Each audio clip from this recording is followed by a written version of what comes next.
Welcome to MOGEC webinar Introduction to HAZOP by IR Razmahwata. My name is Kasma. I'm Secretary for MOGEC. I would like to give a brief webinar guidelines. Okay, the first one is we are using Teams live event for today. Number two is we would like you to key in your full name when you signing at the live webinar, so that when you ask a question, we can know your name and which company. Number three, you will be here the host and presenter. Your microphone will be muted. Four is please send your Q&A in the chat box. And number five, at the end of the webinar, after finish the webinar, we will send a feedback link for your feedback. All right. Without further ado, I would like to call Encik Rashid for opening remarks. Okay. Testing. Can you hear my voice? Okay.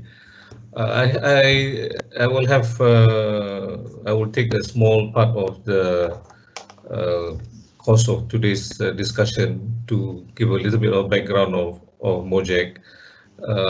I understand that some participants are from overseas attending today's course on HAZOP.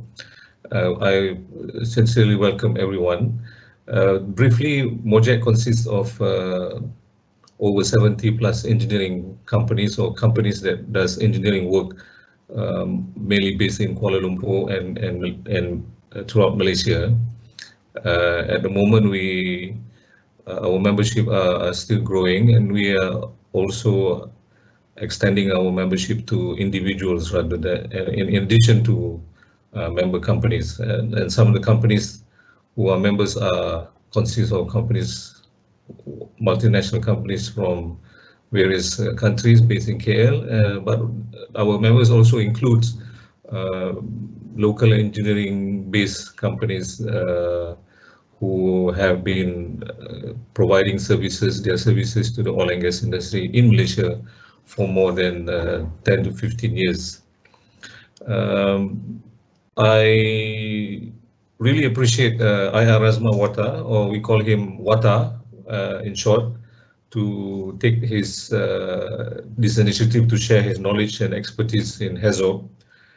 Hopefully, at least this is what we hope, this will evolve into a more extensive course should there be interest from parties to know more about HAZOP. And I believe attendees today will also receive CPD hours, if I'm not mistaken. If you have more questions, please ask Kasma later today, or maybe Kasma will explain how to get the CPD hours for those who wants to use the hours to renew their BAM or IAM membership renewals. HAZOP, I believe, is something that everybody knows. It is a small part of the whole engineering work. However, it can have an extensive impact on our engineering activities that we do, especially if you are somebody who come from the EPC lump sum background. It can be nerve-wracking going through a HAZOP study because it can have a severe schedule and cost impact to your project. And hopefully today we can hear. Okay. How we handle such a situation. Not to take too much time, I'm looking forward to a very healthy discussion or question from the participants. And with that, I pass this back to Kasma. Thank you very much. Alright, thank you, Cik Rashid, for the opening remark. Alright, before I let Cik Wata present his HAZOP, let me read his profile. So, Razmahwata has 20 years of experience in the oil and gas industry in both design and operations. She joined ExxonMobil Exploration and Production Malaysia Inc. shortly after graduation in 1995. In 1998, he was reassigned to MMI's Operations Department. His responsibility was to provide technical support to an offshore production facility. His tasks were varied, included troubleshooting day-to-day challenges, managing retrofit projects, and leading safety cases. He was made the company's custody metering engineer in 2001, charged with leading the exercise to ensure the company compliance with industry and company specification was enhanced. Whilst in Fiery, Razmahwata has been a senior process engineer for SEPCOM's Batara project. He has HAZOP, HAZIT, and SEAL workshop leadership experience on offshore facilities. He has recently worked on secondment providing detailed design services to a tanker to FPSO conversion project in Singapore. He supported ExxonMobil in developing measurement manuals and leading an exercise to validate 59,000 line items. He is currently the lead engineer of ITL Services in Berhad. Alright, Cik Wata, are you ready? Your slides.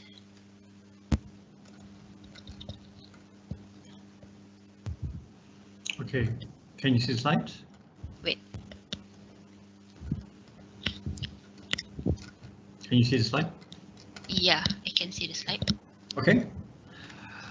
Thank you, Kasbah, for the introduction. Assalamualaikum. Good afternoon and good evening, depending on where you are.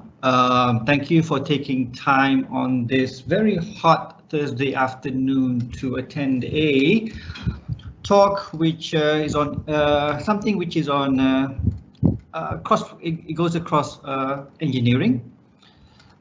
It is a primer or introduction to risk assessment and HAZOP. According to the schedule, I am presenting till 6:30 Malaysia time. If you it may go just slightly longer than that. It's up to you, ladies and gentlemen. Maybe we just might extend about 15 minutes or so. The way this is going to go is that to keep things interesting, every 15 minutes or so, I will entertain questions that you put into the chat so that we'll keep it lively and there's a bit of interaction, even though this is a virtual presentation. Again, my name is Wata for short. What we'll go through today is on screen. What I want to do first is familiarization with the concept of risk. As engineers, perhaps we might not understand risk very well. Familiarization with the theory behind HAZOP. Okay. Familiarization with the HAZOP workshop process. Definition, define explanations as to what the HAZOP will and won't provide. Chemical engineers tend to learn HAZOP in university, and HAZOP becomes the one hammer for all nails. So we need to know what it will and won't provide, and understand expected HAZOP deliverables. I think at the end they also have a quick introduction of how a HAZOP session is arranged. The last two corky dots there are things which I discuss and teach during a one-day HAZOP workshop. We don't go for 3-day HAZOP workshops. We go for a bang for the buck. So if you are interested and if you believe I am capable of further developing HAZOP information, what we do is we practice doing a HAZOP in a safe environment, which means that you can mess up the HAZOP and nobody dies, and then provide opportunities to share HAZOP experiences. Different people have had different HAZOP facilitators, different HAZOP standards, so we can discuss and share our experiences. Quickly, my background. I am, so 24 years in the industry. I've worked with ExxonMobil, the original IGL, depending on how old you are, Puri, and then another company, Synergy, and now I'm with IGL Services in Jalan Berhad. I am a certified TUV functional safety engineer, PHA, HAZOP leader, and I guess I'm certified by experience to do HAZOP, HAZID, SIL, and any other workshops related to safety. My company is IGL Services Jalan Berhad. We are engineering services provider, and I think you can see the link and email on the screen. In addition to that, I am the Honorary Secretary of MOGEC. And on my other hats, I used to be a council member with the IEM, and also currently with the Board of Engineers Malaysia on their application committee. So again, if you have issues with the Board of Engineers Malaysia, well, not issues, if you have problems with the Board of Engineers Malaysia and with the Institution of Engineers Malaysia, then contact our Secretariat, Shama, and then she will get in touch with me. So on with the show. Okay, prime on HAZOP. First, we'd like to understand the risk and process hazard analysis. If you're keeping count, there are 83 slides in the package. I'll probably go through about 60 of them. So, and you can see at the bottom is slide number 5.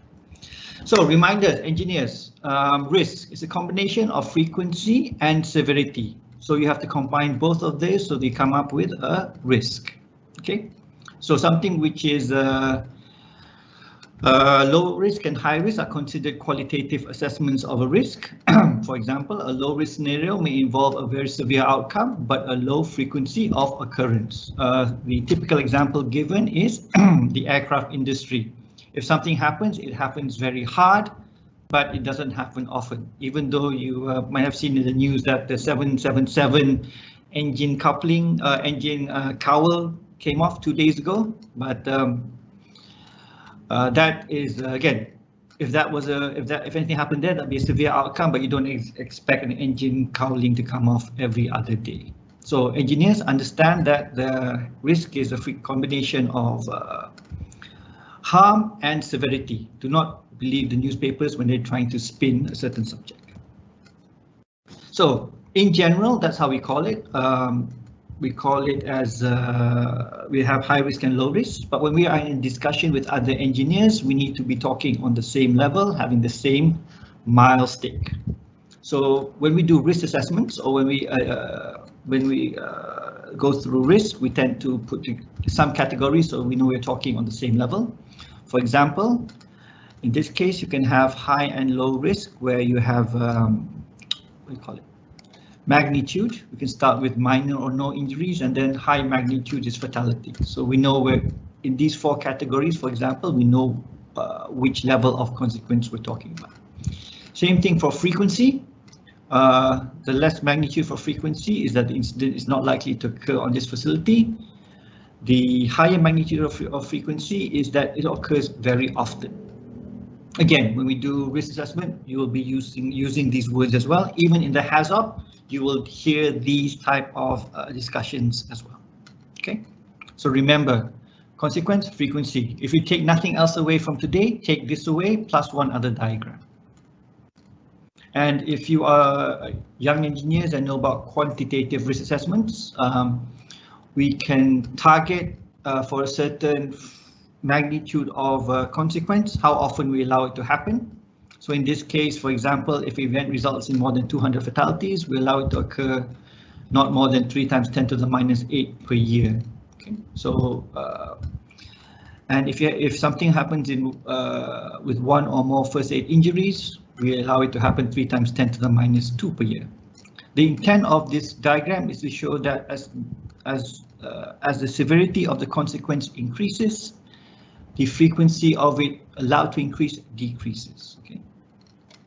And TMEL, if you're familiar with quantitative risk assessment, that is a definition.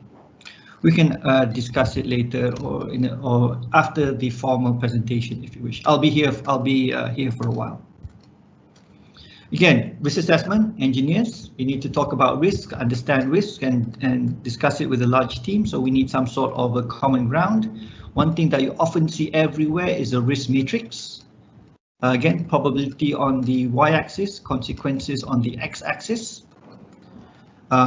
So you can see that for high risk, it could be, so the red I just indicate is for the higher risk. So something with a high consequence, high probability, or is obviously a higher risk item.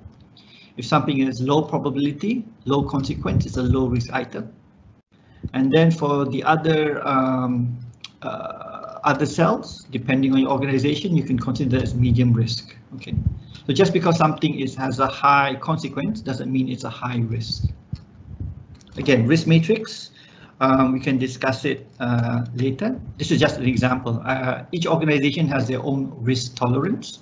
So something else to take away is that your organization should have your own risk tolerance. Don't expect your third party to give you a risk tolerance, because that would be, it might not be appropriate for your operations. Okay. So where does all this fit into the process hazard analysis? This definition is from the US, I think. So the process hazard analysis is a set of organized systematic assessments of potential hazards associated with the industry process. And typically the PHA consists of these items. It identifies the hazards of the process, your engineering and administrative controls, consequences of failure, facility siting and human factors, and then the requirement to close out the recommendations. Why I mentioned this? HAZOP is a part of the PHA process. The HAZOP is not the PHA process. There are other tools which should be more suitable. Please refer to your safety specialists as to, for a given activity, what is appropriate to. So that's the PHA. Okay, so when we do a PHA, we want to analyze risks. So there are two types of risk analysis. One is a qualitative risk analysis, which we look at the relative idea of the risks. Like I give an example, what if, which is a what if, it really is a what if. What if you lose, what if your facility collapses? What if you release dangerous chemicals to the environment? What if you have a riot? What if a pandemic prevents you from doing maintenance? You know, what if? Checklist, I think engineers are familiar with checklists. You go through the list, and the assumption is that if everything is done correctly, then your facility is the risk acceptable. Fault-free analysis, that's a detailed way of seeing how an event can go from a safe state to a dangerous state. And then FEMA tells you that if a particular equipment fails, what is the effect? So for qualitative, team experience is important. Why do I talk about qualitative? Because HAZOP is a qualitative risk assessment. HAZOP is a qualitative risk assessment. HAZOP without risk ranking identifies risk scenarios. HAZOP without, that means that when you do a HAZOP without risk ranking, it will tell you that if this is the cause, then you will have consequence. If you have cause A, you have consequence B. HAZOP with risk ranking will tell you what the risk of that item is. Is it high risk? Is it lower risk? Remember, when we started off with this presentation, we talked about high and low risk. So why do we want to know whether something is high or low risk? It is because as engineers, we'd love to have infinite time and infinite money, but not in this universe. So what we do is we prioritize high risk items and spend money and time on that, and then we might accept the lower risk items as low as practicable, as low as reasonably practicable. Okay.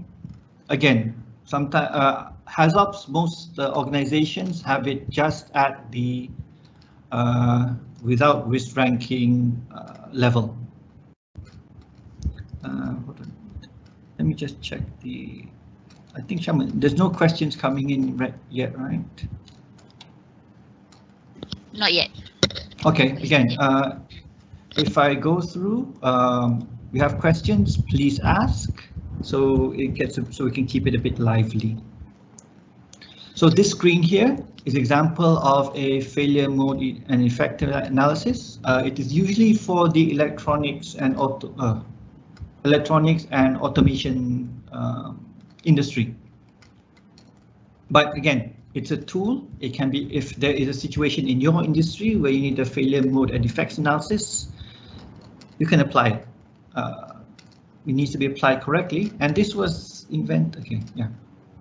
And I think this is one of the things that NASA uses as well. But if you look at their documentation, I think you need a course just to read it. Never mind applying it. This is a fault tree analysis. The bottom is, you can think of it as multiple layers or multiple events. As things start to fail, you can say the bottom is firefighting fails or passive fire protection fails. Second line here, failure. Then the third line, fire spreads, ignites. You can see how all these things have to occur before you get to the final event, which is fire-induced initiation on explosive truck. Fault tree analysis. And that is a flavor of risk in general. What you are here, ladies and gentlemen, is the methodology of a HAZOP. Now, why was HAZOP created? Why does the HAZOP exist? Here's a good statement. Most problems are missed because the facility is complex rather than the lack of knowledge of the design team. I think the intent here is that the facility is so complex that you can't focus on one part of the facility, and to mess up a popular phrase, you cannot see the trees for the forest.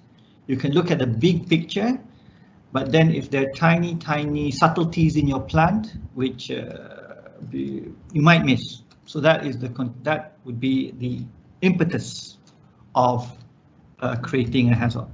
Of the HAZOP methodology. So why use a HAZOP? It's as everybody in engineering knows, it takes time, it takes effort, it takes a lot of people, and you have to commission people like me to lead it. Well, it is systematic. Why is it systematic? I will show you in the next couple of slides. It is thorough. Why is it thorough? Again, I will show you. It is a creative effort. Why is it creative? Well, the HAZOP method is systematic, but you can think of it as the bones or the structure of the HAZOP. To put the meat onto the HAZOP, it needs to be a team effort. The team needs to come up with ideas about how things can go wrong. Okay. Then it identifies potentially hazard failure scenarios. Of course, that's the whole purpose of a risk assessment.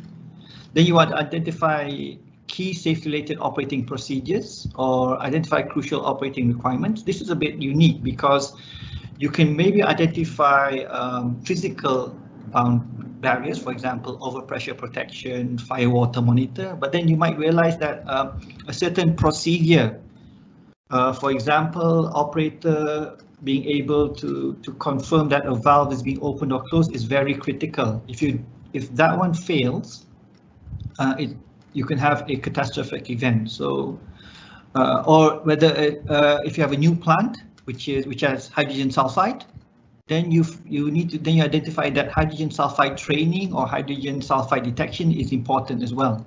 So again, that's where it comes up in HAZOP. Last but not least, it is documented. If you have a proper HAZOP documentation, you can always go back and see whether all the causes and consequences and safeguards and what have you are all captured in a logical fashion.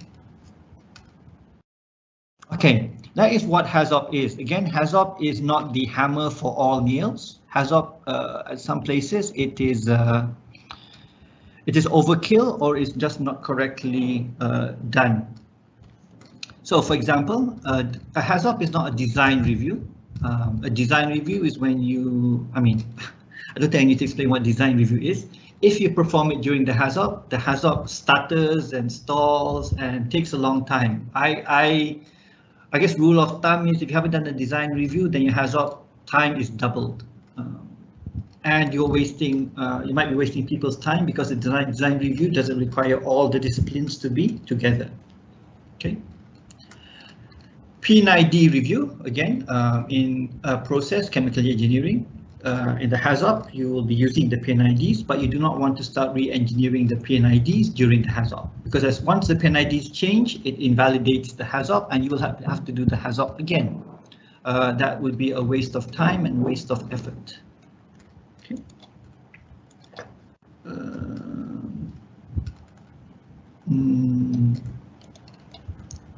Okay. And where were we? Documentation Dropbox. Okay, this is a term I use. Sometimes people have a bone to pick. Sometimes they have something which is important to them, but it's not related to the HAZOP, and they just want it documented in the HAZOP. So I personally try as I might direct that person or that team to document that particular item in the appropriate section. It might be a study which is already being done, but they just want to emphasize that perhaps the designer has not done it yet and is behind schedule. So they want it in the HAZOP because HAZOP closeout is one important stage in the project, and it might be a way to kickstart people into meeting their commitments. Example, I do not know. You can discuss that in the comments. Again, it is not a hazard. Then you will ask, what is a hazard? Hazard is something similar to, in NIOSH we'll call it a hierarchy. So a hazard is a high-level systematic assessment of a plant system or operation to identify potential hazards. So typically the hazard looks at the hazards outside the process. So for my simple definition is the HAZOP looks at the risks of whatever's inside piping. Hazard looks at the risks outside the piping. Okay. So here is a quick slide about the differences between a HAZOP and a hazard. I think if you just leave, I think you can just leave with this one here. HAZOP deals with internal hazards of the equipment. Hazard deals with external hazards. Okay. Each study has its own merits, its own time, and its own team. Okay, so difference between a HAZOP and a, okay, this is to show you that for a hazard we use equipment plant layout and not the PNID. Right. So HAZOP, when do we do it? We don't do it during the concept and definition phase, mainly because you don't have enough information to conduct the HAZOP. Design and development, that's when we conduct a HAZOP. We want to do it just before the design is frozen. I think I'm used to seeing it done just before they issued for review. Just after the designer incorporates the issued for review comments and before they issue the final issued for construction drawings. Why do you do it there? Well, one thing you can say just money. If you do it after the issued for construction drawings, which you will bid out, and then you do the HAZOP, and then there are changes after that. Who pays for the changes? Your contractor has already bid it out based on your issued for construction drawings, and then you make changes. So that might not be fair on both the client and the EPCC team. Again, when else do you do it? Manufacturing and installation phase. Before startup, if the system is hazardous, proper operating sequences are critical, or substantial changes in the intent at a late stage. So you want to make sure that you understand the risks of your process, and if you have a change late in the process, you might need to review those using a HAZOP. Operation and maintenance. Sometimes you have what we call creeping change. As you go through the life cycle of a facility, you have field modifications. You do the risk assessment for each individual change, but you do not see the big picture. So once every 5 years, perhaps, you can do a HAZOP on the whole plant and make sure that that any interactions between your changes are captured. Yes. Encik Wata, we have question actually. Okay. Maybe I just read it. You put it in the publish, is it? Was it? Yeah, but it's no, but I read it for you. Okay. Okay. So for we answer question for 5 minutes and then we continue. Okay. Okay. Sorry. It's from Vivian Tan. Is it common to do risk ranking during HAZOP? Depends on the client. Now, let me think. Nowadays, I'm seeing more and more actually. So maybe it's changing. I'm used to not doing risk ranking during HAZOP, but saying that the last three HAZOPs I did have risk ranking, so I guess it's more common now. I might have to change my perception. Thank you for the question. Thanks. Okay, next, it's really from Cik Rashid. Do you recommend HAZOP during front-end design or better during detail design? Depends on the definition. Front-end engineer, okay, definitely not conceptual. I think for some clients, they want to do it during the front-end engineering because they think there is not a lot of process changes between front-end engineering and the detail engineering. So I've seen it done during both stages. But the assumption is that there's not much change, so that the detail engineering HAZOP is going through the front-end engineering HAZOP and updating it for any changes. All right. Okay. Thank you. This is from Azran Shariman. Can HAZOP be done before doing the HAZID? If it's the same project, yes. I mean, if you're just trying, okay, if you're just asking from a scheduling standpoint, yeah. I mean, you can do, for example, this week I'm doing HAZID in the morning, HAZOP in the afternoon. Some other projects I've done HAZOP for, say, this week, HAZID next week. It is possible, as long as you have the information acceptable. I would suggest doing, okay. I would suggest doing HAZID first because it's more because you tend to need less information and it's more broad, and then HAZOP next. But you can do it either way. And to extend the question, only after the HAZOP you do the safety integrity level study. That is a given. You need to finish the HAZOP first before you do that study. You ask what is the safety integrity level study you ask? Well, that is a discussion we can have after this formal presentation. Anything else? Two more. This one there's no name.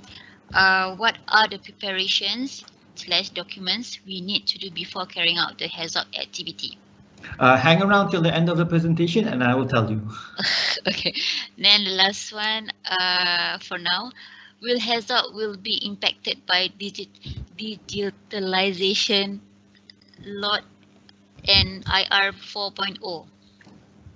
The methodology not, but the administration possibly.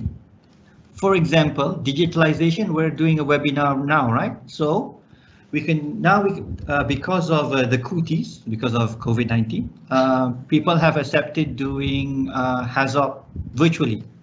So that is a small step. I think the other question about digitalization and, was it IoT, right? IR 4.0? Yeah, sorry. Yes, sorry.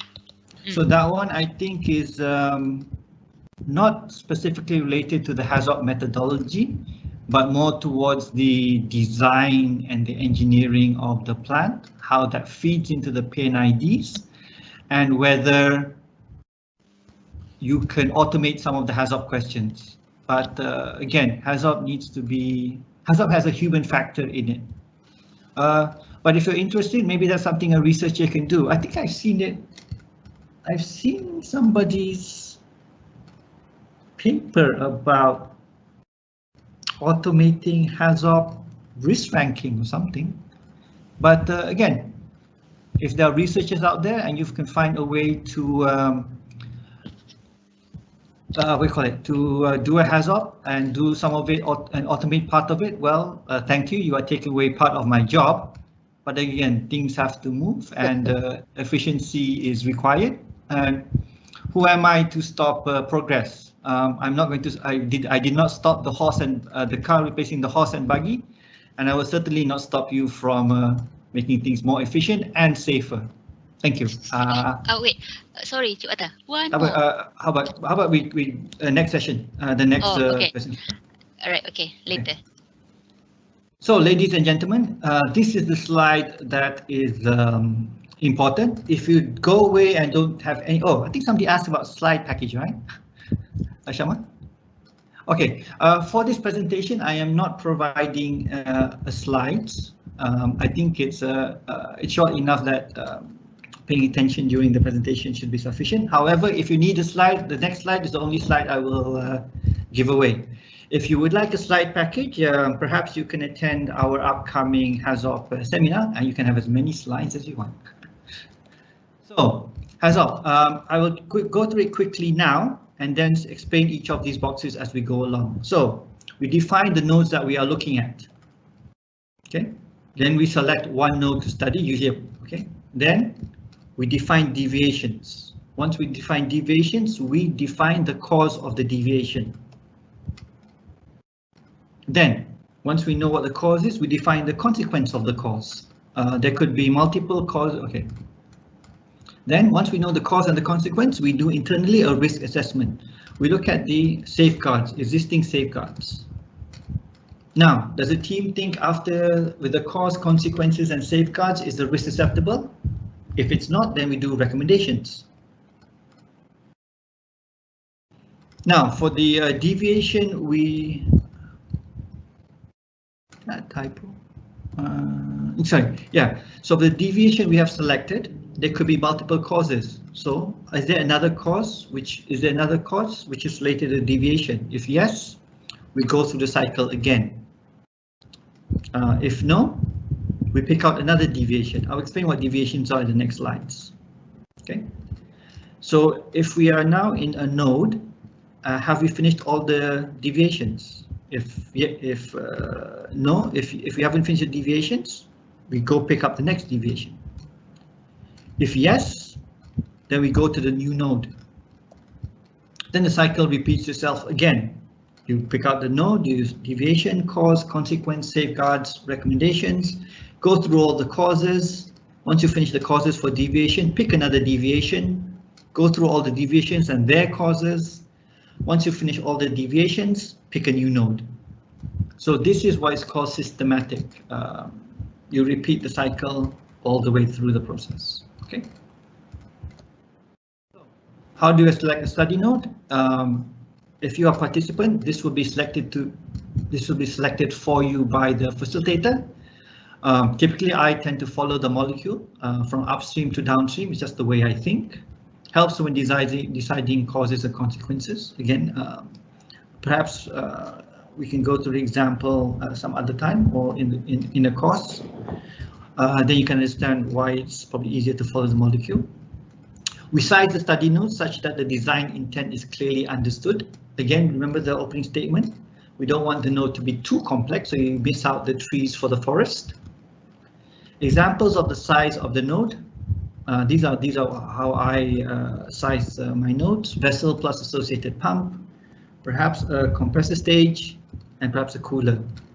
Typically, we arrange it so we do the main process first, then the utilities process, then the utility process, major utility processes, then the minor utility processes, then the package utilities. Okay. Reason we do that is because mainly of sometimes it's because of time. We have to make sure that we get through all the major processes first. The minor ones might be less have lower risk, and you might decide not having to do them.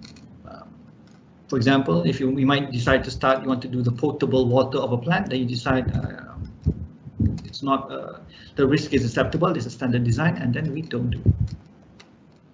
So here's an example of a PNID.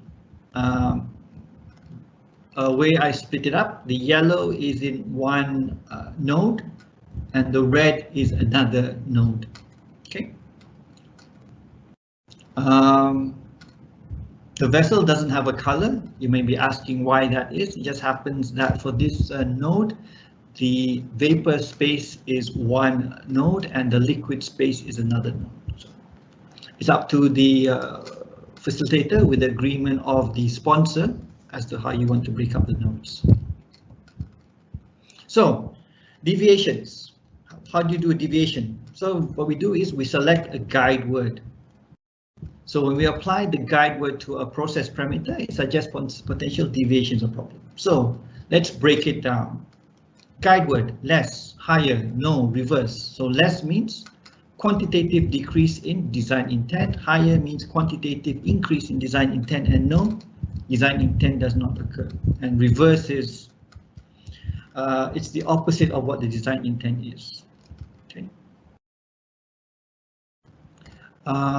So these are what I show on. Remember, deviations is a combination of a guide word plus a parameter. So I'm showing on screen here from a how we combine guide words and parameters. So in this case, we have no flow, more flow, less flow, reverse. I mean, these are the guide words here. Sorry, I wanted to show you the guide words. So we have no, more, less, reverse, and so on and so forth. So this is from a one procedure, and this one here is from a online tool. The point is that everybody tends to pick the same guide words. When you do an actual HAZOP, please refer to your the standards used in the HAZOP. So we have a guide word. We apply it to a parameter. So a parameter is an aspect of the process design of operation and typically process related. So parameters, flow, pressure, temperature, level, contaminants. And down at the bottom here, I picked this one out from the internet, and you can see it's pretty much the same core parameters: flow, pressure, temperature, level, and then after that it tends to be more specific depending on your organization. So we apply guide word to parameter, we get a deviation. So less, high, no, reverse. Apply it to flow, we get less flow, higher flow, no flow, reverse flow. We have a guide word here: less, higher, no, reverse to level. You can apply it to lower level, higher level, no level. And you learn that HAZOP is also an English course because there's no such thing as a reverse level. Just because a guide word exists and the parameter exists doesn't mean that the deviation exists. So that is just something to point out. Okay, so guide word, parameter, deviation. Now I said that we look at the causes. So causes, since we have a deviation here, we want to look at what can cause the deviation. Then we identify causes within the node, which means that the cause is within the node we have defined, and causes inside the node can have consequences outside the node. That is why it's easier to follow the molecule, because in operations it tends to be that things upstream tend to have an effect outside the node downstream. So it's an easier way to think if you start from upstream going downstream. Okay, so example of a cause would be loss of steam due to low flow deviation. Okay, so we have lower flow and we're going to look at steam. I'll go through it as we keep on going. So one deviation can have possibly many causes. Okay. We look at node 11 and we look at that valve there. It is a pressure reduction valve. So guide word: less, higher, no. Parameter is flow. Deviation: less flow, higher flow, no flow. Then we look at the deviation: less flow. What can cause less flow? Well, if the valve closes, then we have less flow. Less flow is flow which is less than intended. Higher flow, how do we get higher flow? Well, if the valve is bigger than what we intend it to be, it's right, not bigger. If it is opened larger than what we intend it to be, then it would be higher flow. And no flow would be if the valve totally closed. So again, deviation, less flow, and you have a cause. Deviation, higher flow, you have a cause. Deviation, no flow, you have a cause. This is an example. Not every deviation exists for each node. Okay. So we talked about deviation and causes. Now consequences. We look at the consequences of the cause. A reminder: causes within the node can have consequences outside the node. So I give an example here. We take one deviation and cause. So if the valve closes, what can happen? Example could be a loss of steam, unable to remove oxygen, boiler pitted, accelerated corrosion. So these are multiple consequences, and some of them might be immediate consequence, and some of them might be the ultimate consequence. In this case, the ultimate consequence will be accelerated corrosion if you know about boiler systems, okay, or boiler pitting. So we've talked about the guide word, parameter, deviation, cause, consequence. Okay, now you know what the cause and consequences are. What are the safeguards to prevent either the cause from happening or the consequence, or to mitigate the consequence? Mitigate the consequence means reduce or eliminate the consequence. So we need to provide and decide whether existing engineering and safety systems can cope with the consequences of the causes, not deviation, sorry. For example, if it's a low-level, examples here would be a low-level trip with correct effects. So that you have a if you don't want to lose level in a vessel, then you trip or you shut down the process if you have a low level. Or, for example, the operation can be continuously manned. That could be your safeguard. So the operator acts as a control system to make sure the system is operating properly. So we discussed guide word, which I spelled wrongly, parameter, deviation, cause, consequences. And what could be the safeguards for this consequence and cause? Well, we could have a redundant pressure reduction valve. Again, the cause is specifically for a closed state. So redundant PRV would eliminate the cause. Low flow alarm would eliminate the cause as well, because we will detect the PRV failure. High O2 alarm might eliminate the consequences, because we will know that there is no O2 and we can do something to prevent the accelerated corrosion. So the point here, I think, in the HAZOP and for any risk assessment, make sure that your safeguard is either related to the cause or to the consequence. And if you have ever been to a risk assessment, you will see where sometimes where the safeguard is nothing to do with the cause or consequence, because the discussion had deviated and continued and went off on a different tangent. So it's responsibility of the facilitator to make sure that the records are clear, so that if there is a clear chain between cause, consequences, and safeguards. So a bit more discussion about safeguards before we look at the next set of questions. What you want to do is eliminate the cause first and mitigate the consequences second. That's just good engineering.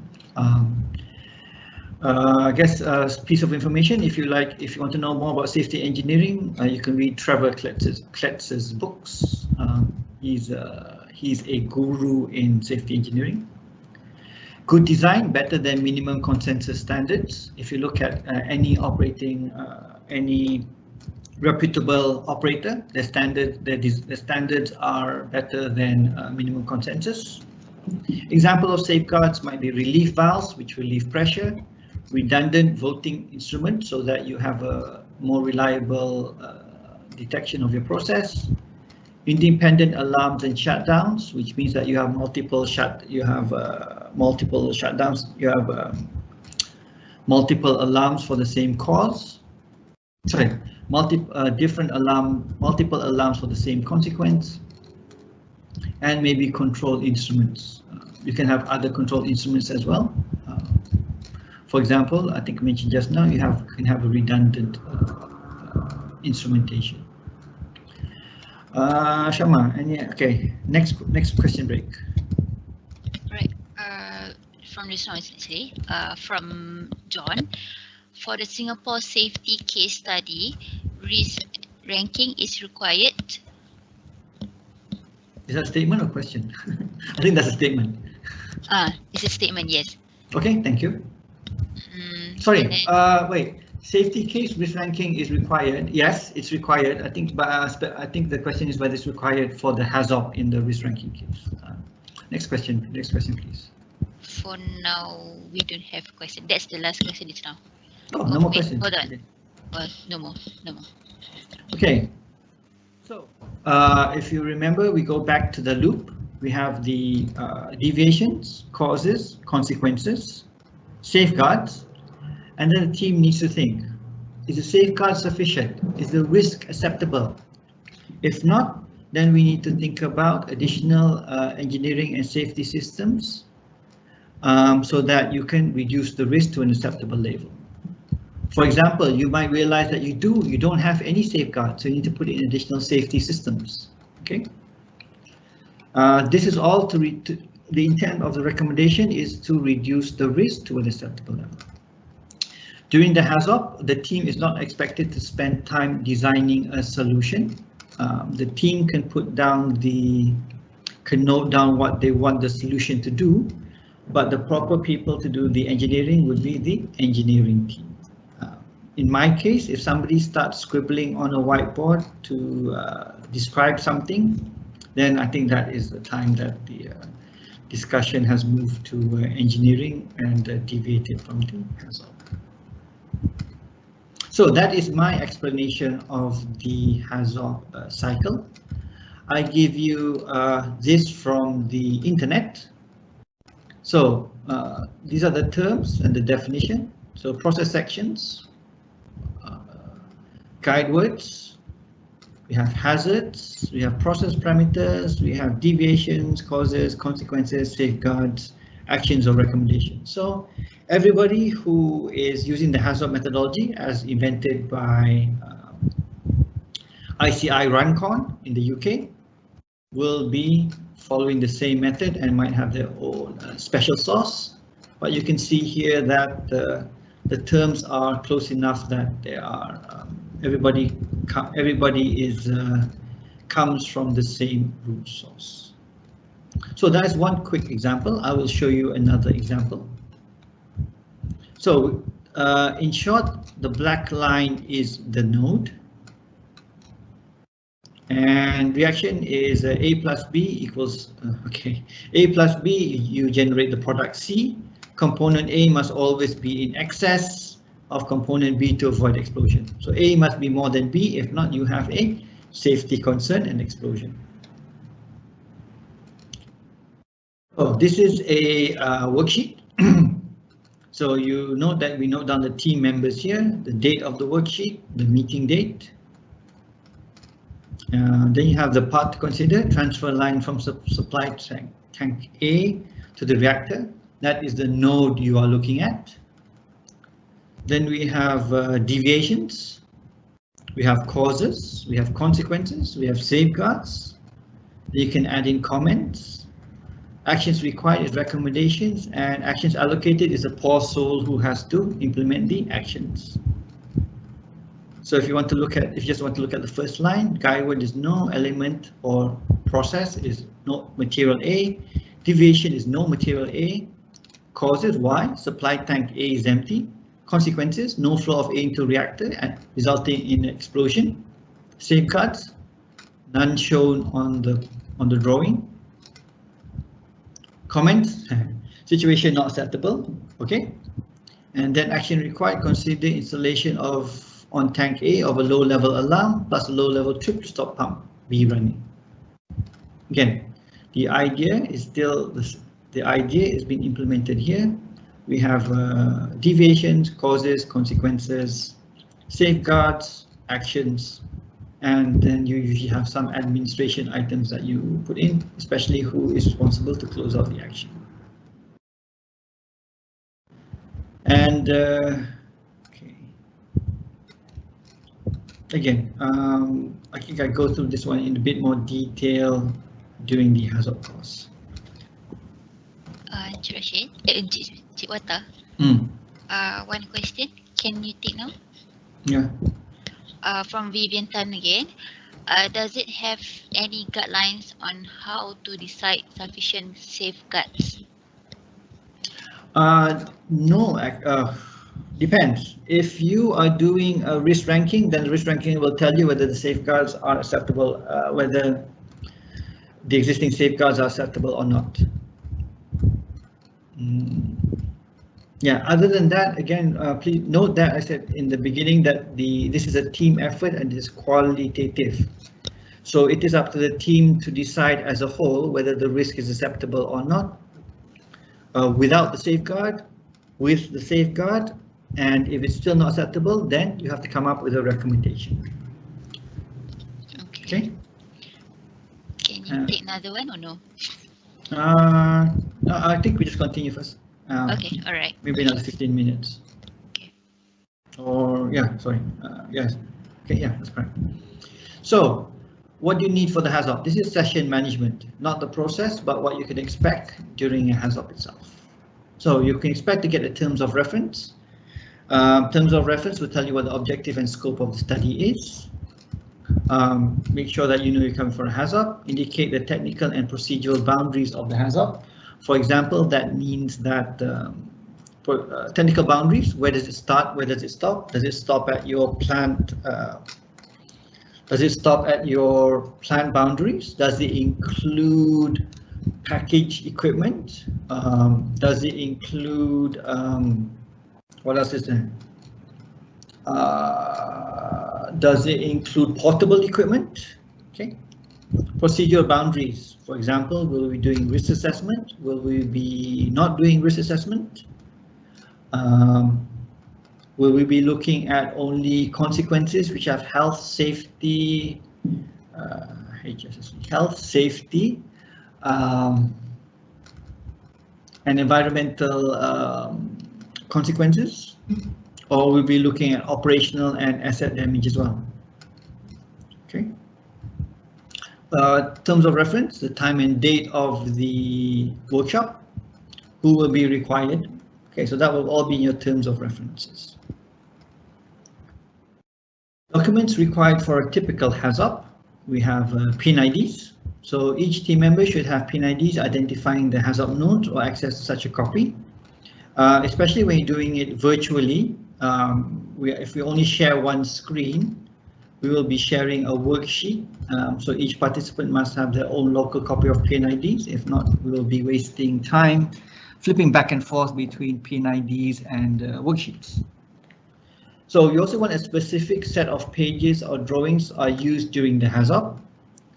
That is because the HAZOP is a critical activity and needs to be traceable. So comments like the current version is updated, not issued yet, is not an excuse to HAZOP hypothetical future unfinalized drawings. Unfinalized drawings could always be changed. So if the final design is not the HAZOP drawing, we do the HAZOP. Okay, so this is where interaction between the HAZOP administration and your engineering administration must be correct. PFDs are not sufficient process flow diagrams. They don't have enough detail. They don't show isolation. They don't show minor process utility lines, control loops, maintenance lines. So the PFDs are not, you cannot do a HAZOP on your PFDs. Just need PIN IDs. And usually I show, I mean, if you're familiar, we show there's wellhead platform. I mean, if you're familiar with PIN IDs, then we move on. If not, I will show you what PIN ID is. Oh, again, just now in the beginning, I showed you what PIN ID was. That was of a Steam system. Yeah, it was a PIN ID. Yeah, okay, Steam system, PIN ID. And where am I now? Hold on. Okay. We need a cause and effect matrix or a safe chart. This is to confirm that a detector results in expected action and effect.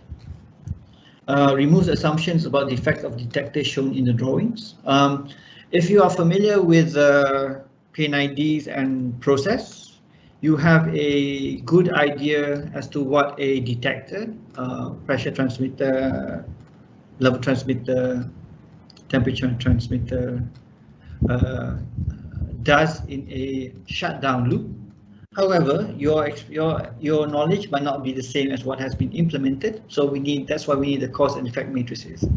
There have been times where a detector is assumed to do a safety function that removes the cause, but when you look at the matrix, it does something totally different. So That's why we need the cause and effect matrices, or at least have a document that confirms what if you have a shutdown safety, we call it a safety sensor, what it does and what it will do as part of the shutdown logic. Okay. So that is why we need the cause and effects matrix. General arrangement drawing, that's a relationship of unit operations with respect to surroundings, used more when looking at maintenance and accessibility of unit operations. Some HAZOPs, the guide words refer to maintenance, so it's nice to have an idea of where each unit is located. So for example, maintenance of if you're looking at a heat exchanger, sometimes you have to pull out the bundles. You might not have enough space to, the bundles would be the heat exchanger tubes inside the heat exchanger. Sometimes you might not have enough space to pull out the tubes because you have other equipment blocking. Okay. And sometimes, for example, you might have you have a drain coming from a vessel, but then if you look at the layout, you realize it's draining to something so far that you cannot practically drain out the vessel. Again, it's useful to have general arrangement drawings. Don't forget, you have team members in your HAZOP, so information is being provided by them. Information provided by team members is accessible faster than looking up in documents. However, information must be traceable and documentation is available. Your team members are not carved in stone, so they can provide some preliminary information or help you look up the information, but the information must be available. Okay. So the team members, you would have your design team, process, instrument, I&E, piping, mechanical structuring, and your package vendors. And then you will also have your operators, your area supervisors, and these would be the team members. Okay, that's information. Now, how about actual team structure? You have your leader or facilitator chairperson, not closely associated with the design team and project. At the risk of me and other HAZOP facilitators losing opportunities, the facilitator does not have to be from outside your organization. They just don't have to be working on that project. They need to be a third-party, impartial person. But usually the client asks for a totally independent third-party facilitator, or the client will supply their own facilitator. So the facilitator facilitates the session, keeps the team focused. The facilitator does not have to be an expert on your process, but they need enough knowledge such that they can help you prompt and also know when you're going off tangent, so they can facilitate properly. And again, the facilitator is the one responsible for editing the session worksheets. Okay. We also have a scribe or secretary, records the HAZOP study in sufficient detail. Secretary will listen to the facilitator words. So the whole team can shout at the secretary, but the buck stops with the facilitator. Okay. Typically does not take part in the discussions, not the technical parts. They could always ask questions about clarification about the process, but they typically not take part in the discussions. And members use their experience, training and judgment to identify any issues that should be discussed with the whole team. Assist the team to resolve issues by suggesting changes that may overcome the problem. Assist the team in arriving as a consensus. So I've taken to break it down into the designer and the user. The designer explains the design, explains how a deviation can occur and how the system responds. The user explains the operation context of the system, consequences of the deviations and the severity of the deviation. So if you do the training, I'd explain more about how as a member you can help smooth out the process by again, how you should explain and what type of viewpoint you should be taking. Okay. So that is that's the team structure. Session structure. If you've never been to HAZOP, for example, you come in, you sign the attendance sheet. We establish the team ground rules, pretty much what we did for this webinar. We review the study objectives, the study scope. We know the daily goals. Daily goals typically means people ask how many nodes do we plan to do for a day. So if I tell you that the facilitator has 120 nodes, you can see everybody's faces think, okay, we'll be here for 120 nodes, we'll be here for 20 days. Typically you do 6 to 8 nodes per day unless there's something different. I've done HAZOPs where you have to do 2 nodes per day. I've done HAZOPs where we managed to ramp up and do 12 nodes per day. And team must be aware of the HAZOP methodology, mainly to package vendors, because package vendors, if they don't understand the HAZOP methodology, they might feel they are on the defensive. Because the HAZOP talks about failing of this, failing of that, and then the first knee-jerk reaction I tend to get from a package vendor is that our equipment does not fail. And then I ask again, but what if it fails? No, it does not fail.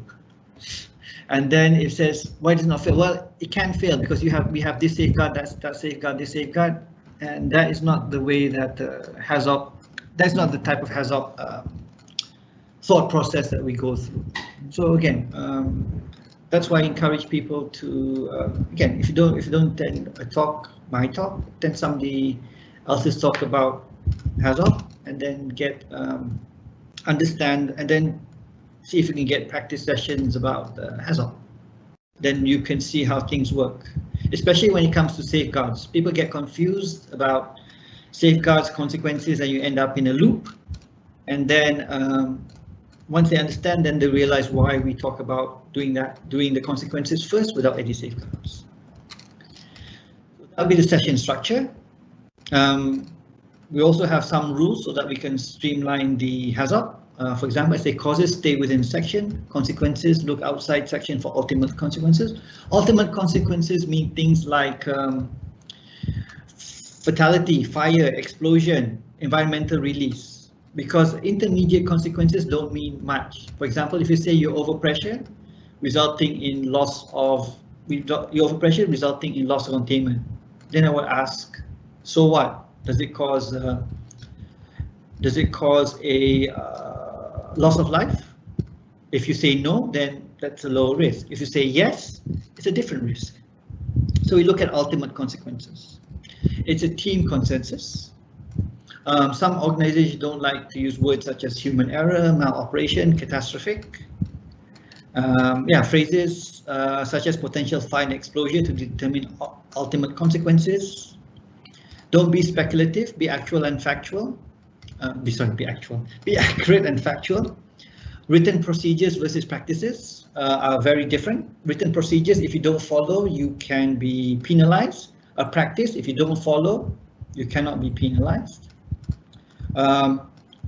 Let's not design it here, but take note, support to the HAZOP recommendation.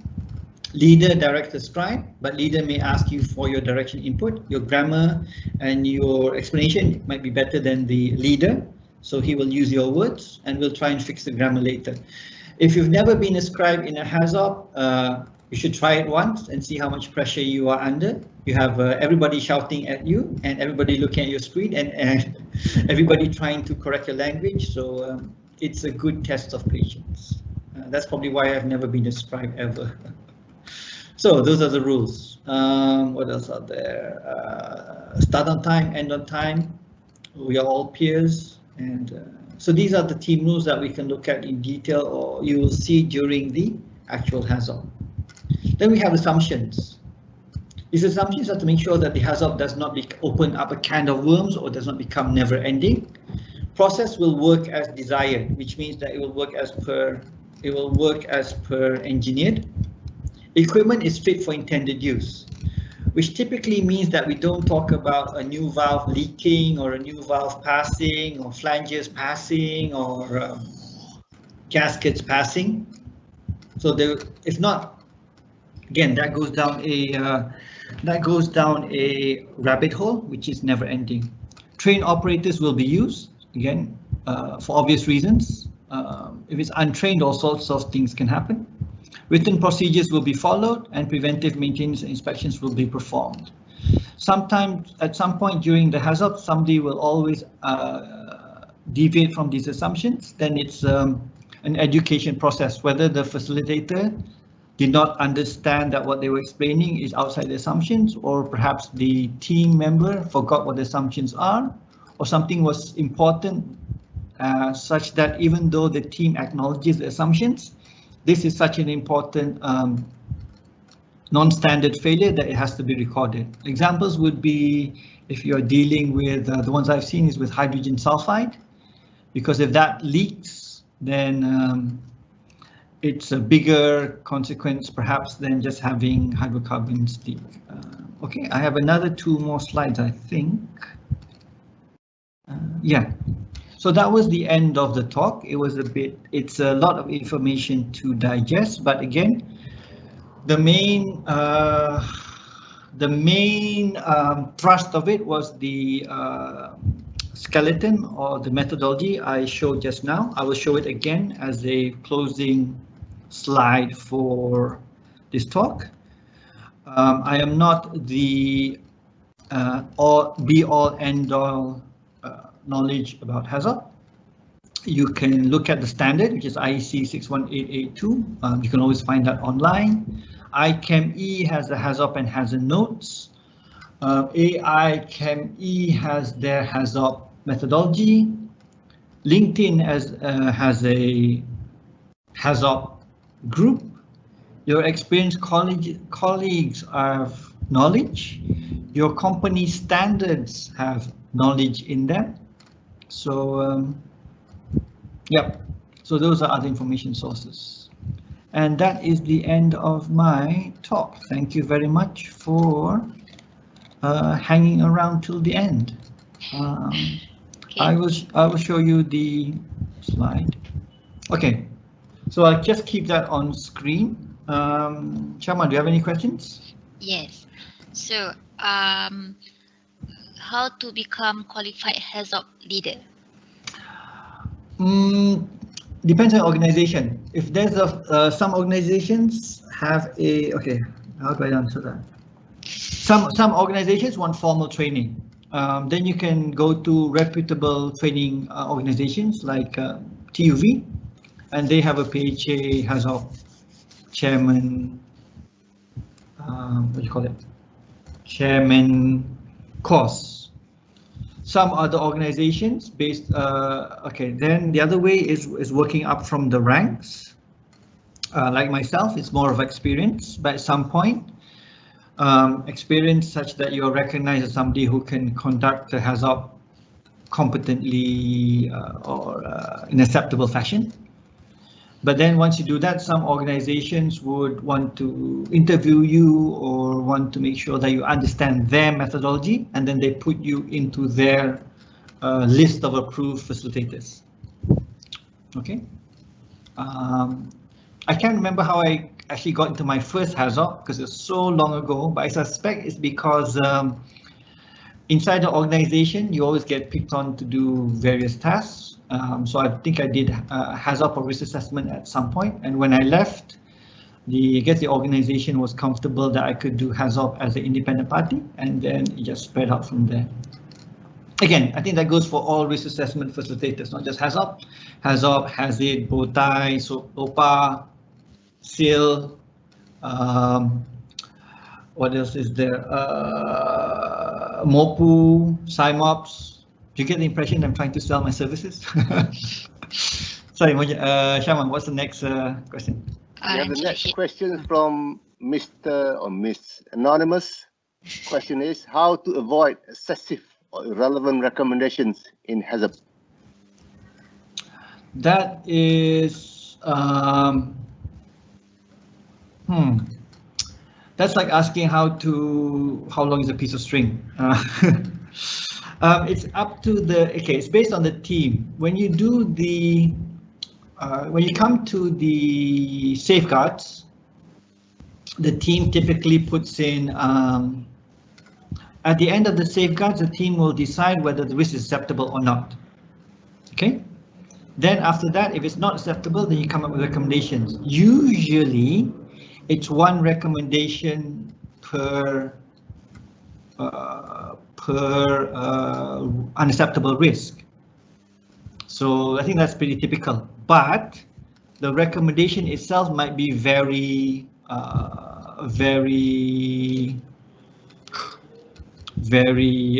severe. For example, what's a really bad example?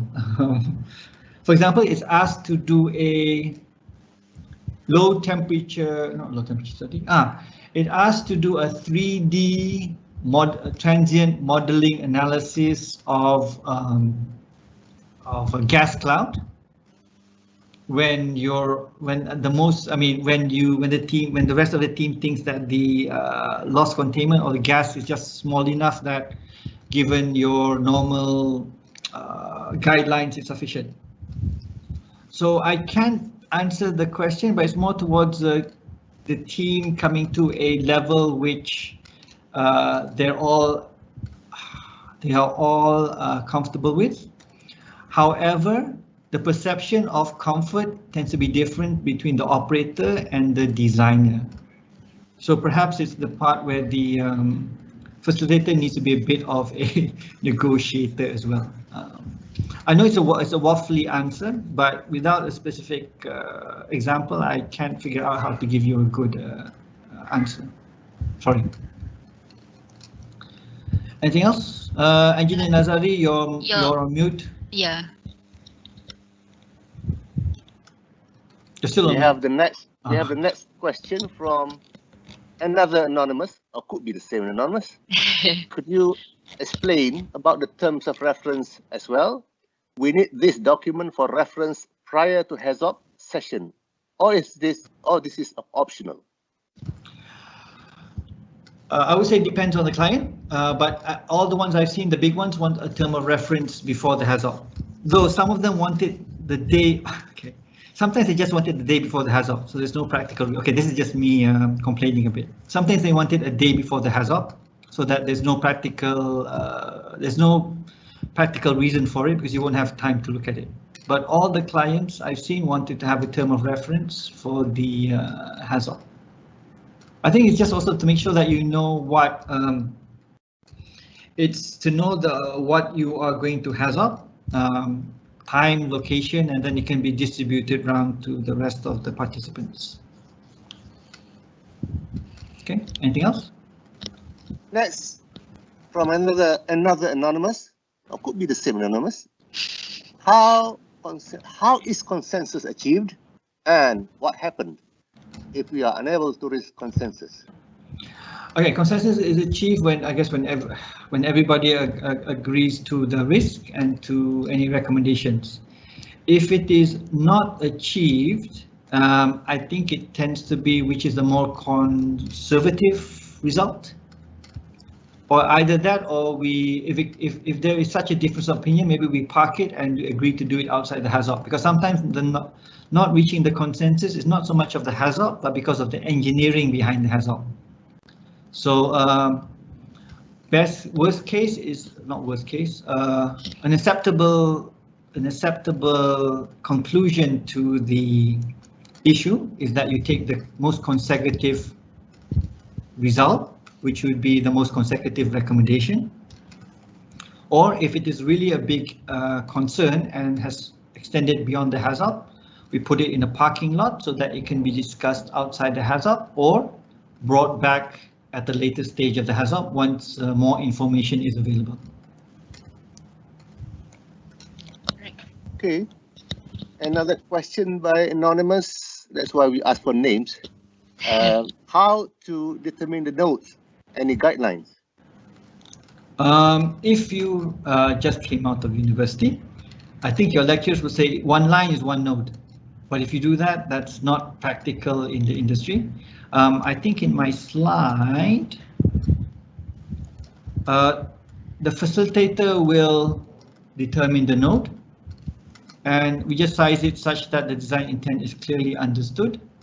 So this is how examples of the size of the node that I have. Vessel plus associated pump, compressor stage, cooler, distillation tower plus accessories would be another stage.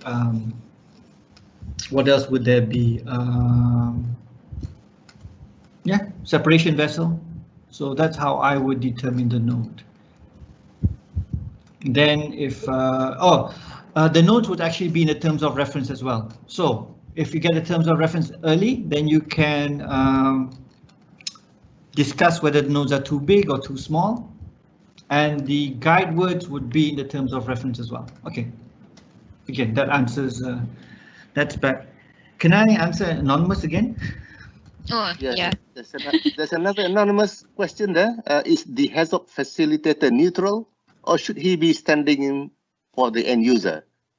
Is consensus reached between the facilitator with the provider or end user with the provider? Question mark. Yeah.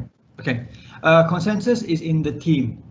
So the facilitator should be neutral. He is not standing in for the end user.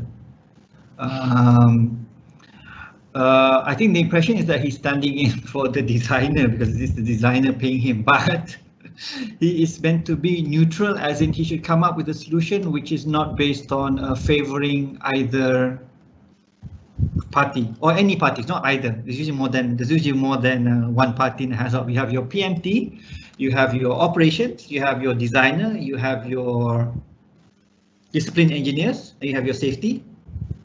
Okay, so the facilitator, but then the facilitator will, if there is a dispute, obviously the facilitator will have to looks like he agrees with one or the other based on the discussion of the team or his own knowledge about what is the better solution. Is a consensus reached between the facilitator with the provider? No, it's between the end user and the provider. The facilitator should be impartial. However, sometimes because the HAZOP is slowing down, the facilitator might jump in and pick a stand and see whether everybody agrees or not. Was that it? Anybody else with questions? One more. There is? No. Who is responsible? That one. Who is responsible to prepare the HAZOP worksheet? The HAZOP worksheet is prepared by the secretary under the direction of the facilitator. Is it appointed by client contractor? Okay.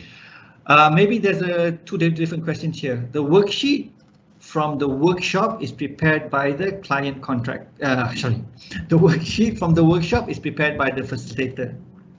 The closeout of the action items is done by whoever is responsible, which tends to be the contractor. So maybe there were two different questions there. Okay. Anybody else, ladies and gentlemen? I think we have exceeded our time actually already. Okay, so maybe we can officially stop the finish the presentation. Maybe Engineer Rashid might want to have final words, and then I'll be around for the next 15 minutes if you have questions, and then I'll just answer them on this in this forum. So if you want to formally finish the, if you can formally finish the presentation, I think MOGEC, if there is interest, we will do a workshop. It's a one-day workshop. Hopefully we can do it face-to-face because it just might be a bit difficult to explain concepts on the internet. Sorry, not the internet, virtually. But yeah. Let's see how it goes. Again, please inform Shama whether you would like to be kept aware. And maybe Shama, admin-wise, certificate of attendance and all that. And then, okay, I will stop now. I'll stop talking now. I usually give this talk for the IEM during fasting month every year. Okay. So it's like So stop talking now. I hand it back to Shama, and then after we formally close, I'll be around and just if you have questions, type them in, and then I will continue. Okay. Thank you. Assalamualaikum. Have a good afternoon. Salam. Thank you, Cik Wata. Can you stop your presentation? Yeah, I'm looking for the stop. Looking for stop button. Okay, done. All right.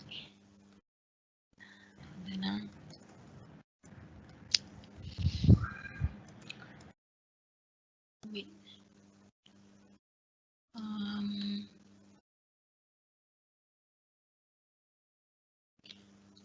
Okay. Sorry. All right. Sorry.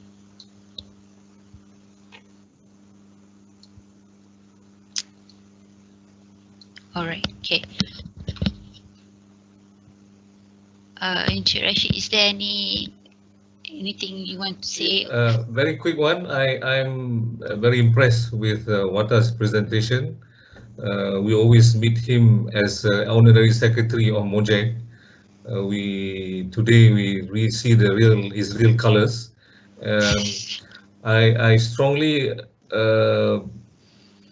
encourage that those who are planning or being asked to attend HAZOP session should go through an introduction session, HAZOP introduction session by Wata, so that you can understand what your role in a HAZOP meeting.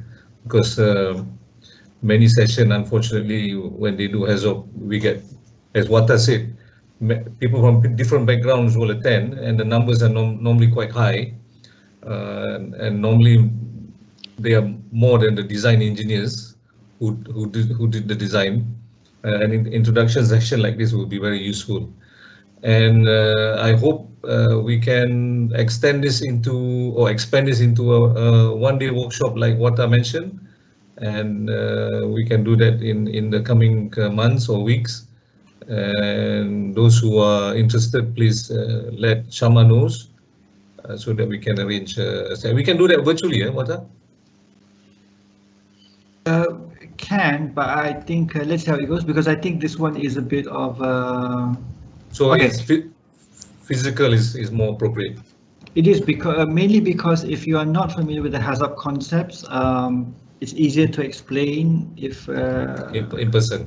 In person, because usually we usually, especially when we talk about when we do go through the exercises, yeah, it's a classroom session. Okay. Again, okay. We'll see how it goes. We'll see how it goes. Anyway, in the interest of time, I think we should adjourn. I hand it back to Kasma. Hopefully, we'll see more of you attending MOGEC's webinar in the near future. Thank you very much. All right. Thank you, Cik Rashid. Okay. On behalf of MOGEC Council, myself would like to say thank you everyone for participating in our webinar today, and I think that's all. All right, I will end the meeting now. Thank you, and we have a Bye-bye. safe trip going back over. Okay. Bye-bye. Thank you.